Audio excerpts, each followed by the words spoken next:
Секоја недела еден работник го губи својот живот на работното место. Податок кој го наметнува прашањето колку работниците во Македонија се заштитени при извршување на своите работни обврски. Според европското истражување за работните услови, околу 17% од работниците пријавуваат дека се изложени на химикалии, процент кој не се променил од 2000 година.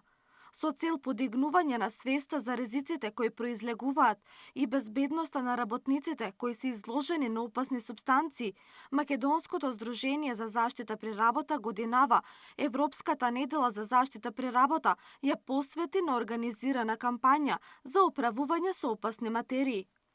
Изложеноста на опасни супстанции е огромен проблем кога станува збори на ниво на Европа. Работниците се изложени многу повеќе отколку што предпоставуваат. Во Македонија се уште немаме статистика и во поглед на професионално заболување. Се уште сме во мрак. Така што и во овој поглед немаме статистика која што ќе говори за тоа. Според европско истражување, повторно морам да се базирам на тоа, околу 100.000 работници го губат својот живот како резултат на рак предизвикан на работното место. Голем дел од тоа е причината и токму и опасните супстанции. Според Зафировска, не постои професија која нема закана по безбедноста и здравјето на работникот, но како најризична категорија кога е управувањето со опасни супстанции во прашање се земјоделците. Статистиката се уште покажува, кога говориме за извештај за несреќи при работа, кој што Македонското здружение за заштита при работа го изработува години наназад, се уште земјоделството е некако дејноста каде што најмногу се случуваат несреќи на работното место. Повторно користење на химикалиите, некористење на маска, на заштитна опрема. Исто така се случува, свесни сте и вие медиумите, голем број на несреќи предизвикани со трактор. Така што земјоделството е некако црната точка во Македонија. Тука секако е градежништвото, потоа за 2017 година ја имаме и она дејноста на јавна управа и осигурување. Опасните супстанции имаат негативно влијание врз квалитетот на животот на работниците и способноста за работа, а во некои случаи може да бидат и фатални. Затоа мора да се преземат соодветни мерки за да се спречи штета предизвикана од изложеноста на опасни супстанции на работното место.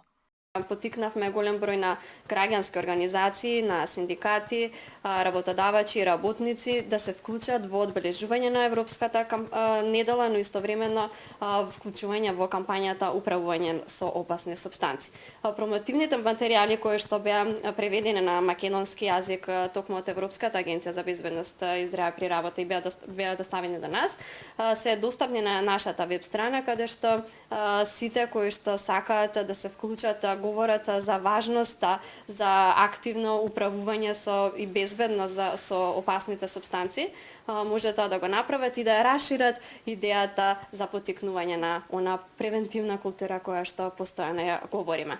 Преземањето активности помага да се заштитат работниците од голем број несреќи, како што се пожар, експлозија и задушување, и здравствени проблеми, вклучувајќи кожни болести, алергии, респираторни заболувања, деформитети при раѓање. Од деловен аспект, организациите ќе ги искористат придобивките во поглед на зголемената продуктивност и намаленото отсуство заболедување.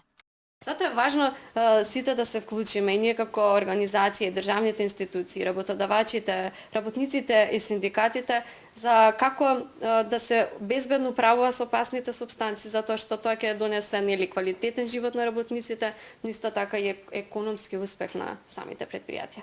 Македонското здружение за заштита при работа од 2011 година е фокал поинт на Европската агенција за безбедност и здравје при работа.